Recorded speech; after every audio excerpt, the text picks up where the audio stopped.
Hello दोस्तों, नमस्कार। मैं विनय यादव, आप लोग का स्वागत है अपना यूट्यूब चैनल। ठीक है, तो लिखने से पहले समझना हम लोग को जरूरी है।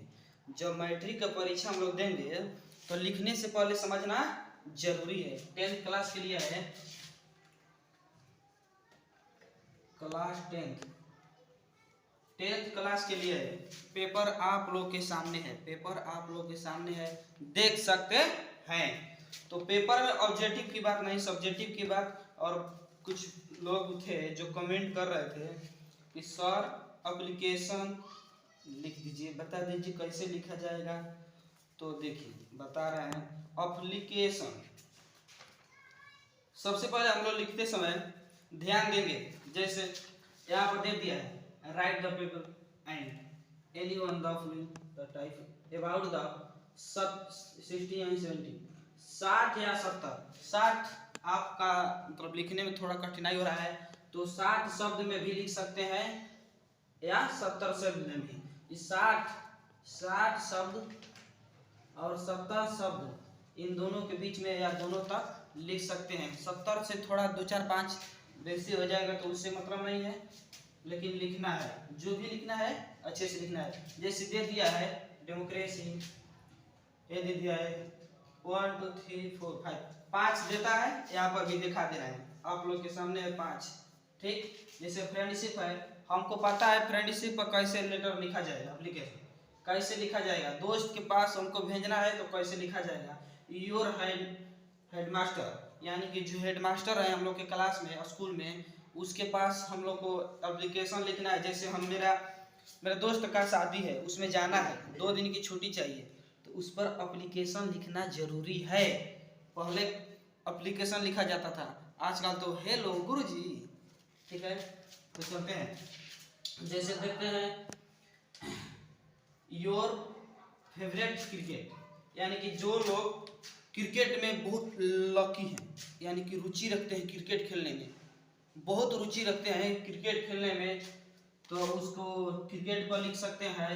या योर हेडमास्टर या फ्रेंडशिप हेडमास्टर क्रिकेट और इम्पोर्टेंट फेस्ट, कुछ भी चीज है लिख सकते हैं। फेस्टिवल। अगर आपको लिखने में कोई कठिनाई हो तो सबसे पहले देखिए, 10th क्लास वाले लड़कों को इंग्लिश में रीडिंग लगाना बहुत जरूरी है। अगर जिसको रीडिंग नहीं है लगाने आएगा वो का 10th क्लास में सोचता है ना 10 क्लास न हो फेल हो जी, तब वो क्यों बात नहीं खे। ऐसा बात नहीं है भाई, जब फॉर्म डालेंगे हम लोग ना तब पता चलेगा। ठीक है, तो 10 क्लास को हल्का मत लीजिए, नहीं तो गड्ढा में गिर जाएंगे। ठीक है, तो चलते हैं। जैसे हम 5 पर 5 वो है तो 5 पर लिखेंगे तो पूरा व्यवस्था नहीं है, छोटा बोर्ड है या पूरा समय लगेगा। ठीक है, इसीलिए छोटा लिख दिए हैं आप लोग को देखने के लिए। जैसे हेडमास्टर पर हम लोग लिखना है तो लिख देंगे to the headmaster, to the headmaster. ठीक है, जैसे आप जिस कॉलेज में अरे सॉरी जिस हाई स्कूल में पढ़ते हैं उस स्कूल का नाम लिख देंगे। सबसे पहले जिसके बारे में लिख रहे हैं, अगर हेडमास्टर के बारे में लिख रहे हैं तो टू द हेडमास्टर। फ्रेंडशिप के बारे में लिखते हैं। अगर आपका विचार है फ्रेंडशिप के बारे में लिखना तो लिख सकते हैं my best friend, BEST best friend या कुछ भी। इस पर अगर लिखना है डेमोक्रेसी, टू द डेमोक्रेसी, इसके आगे लिख कर उसके बाद नीचे कर सकते हैं। तो सबसे पहले देखते हैं लिखने के बाद, जो अब यहाँ तक हम लिख दिए हैं। ठीक है, सबसे पहले सबसे लास्ट में ये जरूरी है अपना नाम, यानी कि जो स्टूडेंट है उसका नाम। ठीक, और रोल नंबर और क्लास, किस क्लास में है, 10th class, 11th class, 12th class, roll number. यानी कि हम लोग जब अपने प्रिंसिपल हेडमास्टर के पास एप्लीकेशन लिखेंगे तो नीचे लिखना जरूरी है क्लास, रोल नंबर, तभी तो हेडमास्टर जी ने जानेंगे कि किस बच्चा का है। जैसे हम लिख दिए हैं दोस्तों विनय कुमार, यानी कि वो जान जाएंगे कि लिख सकते हैं। जब लिखने के बाद अब सोच लेंगे, जैसे मेरा पहला क्वेश्चन हो गया, इसमें से अब ऐसा आप अगर क्वेश्चन बनाने आ रहा है तो ये नहीं करना है कि 5 के बारे में लिख देना है, नहीं, किसी एक के बारे में हमको लिख देना है दोस्तों।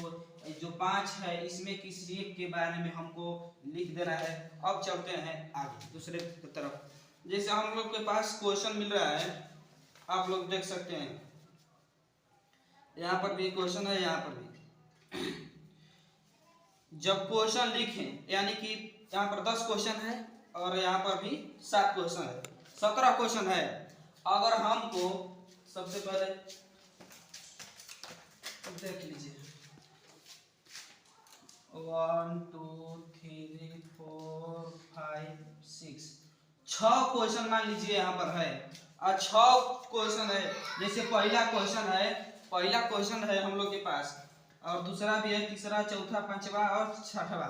6 क्वेश्चन में हमको 2 क्वेश्चन आ रहा है, पहला नया है, दूसरा नया है, तीसरा आ रहा है। तो सबसे पहले हम तीसरे लिखेंगे, जो क्वेश्चन आ रहा है उसी को हम लोग लिखेंगे। फिर चौथा नया आ रहा है, पांचवा नया आ रहा है, छठवा आ रहा है तो फिर छठवा लिखेंगे। अब एक क्वेश्चन लिखने के बाद ये नहीं पहला लिख दिए तो पहला नहीं, ये काम भूल कर भी नहीं करना है, क्योंकि लिखने से पहले सीखना जरूरी है। देखें क्वेश्चन कौन है, तीसरा है। क्वेश्चन कौन है, तीसरा है, तो यहाँ पर लिखेंगे तीसरा लिखकर आंसर लिख देंगे, तब यहाँ पर अब लिख देंगे। ठीक है, यहाँ पर 6 नंबर है तो 6 नंबर लिखेंगे। ऐसा नहीं करना है कि एक वही क्वेश्चन बना दिए, वही क्वेश्चन 2 क्वेश्चन बना दिए तो 1 नंबर है ही, 1 नंबर है, 2 नंबर है, 1 2 उस तरह से करेंगे। आप कितना भी अच्छा से क्यों नहीं लिख देंगे, लेकिन जो एग्जाम हॉल में पेपर चेक करेंगे सर जी, तो वो सर जी क्या करेंगे, सीधा क्रॉस चिन्ह लगा देंगे, यानी कि गलती कर देंगे। क्योंकि यहाँ पर हम लोग क्वेश्चन नहीं लिखते हैं, डायरेक्ट नंबर डालकर आंसर डालते हैं, डायरेक्ट नंबर डालकर आंसर डालते हैं। तो आंसर डालते हैं तो क्वेश्चन वाला नंबर सेम रहेगा तभी तो जानेंगे, क्वेश्चन वाला नंबर सेम रहेगा तभी तो इसी तरह से नंबर भी सेम डालना है, जो क्वेश्चन पेपर पर है वही नंबर लिख देना है। जैसे यहाँ पर चौथा का हम लोग ABCDE 4 क्वेश्चन है, हमको ए वाला क्वेश्चन नहीं आ रहा है, बी वाला आ रहा है, तो क्या लिखेंगे, आंसर के जगह पर लिखेंगे 4 4 का, ठीक, बी 4 का बी लिख करके तब यहाँ पर आंसर डालेंगे। अगर 4 का सी आ रहा है तब 4 का सी लिख करके और यहाँ पर आंसर डालेंगे। लिखने के बाद इसके लिखने पेपर हम लोग का 100 नंबर का कंप्लीट हो गया। इसके बाद थोड़ा समय बचता है दोस्तों, तो समय बचता है तो एक बार शुरू से लेकर लास्ट तक, क्योंकि ऑब्जेक्टिव तो 1.5 घंटा में लिया जाएगा, सर जी लोग ले सकते हैं, और इसके बाद जो बाकी समय बचेगा उसमें लिख देंगे। तो समय बचता है तो एक बार जरूर मिला लेना, तो ठीक है दोस्तों, चलते हैं अब। जय हिंद, जय भारत। और अच्छा लगा हो तो लाइक, कमेंट और सब्सक्राइब करते रहें। Love you.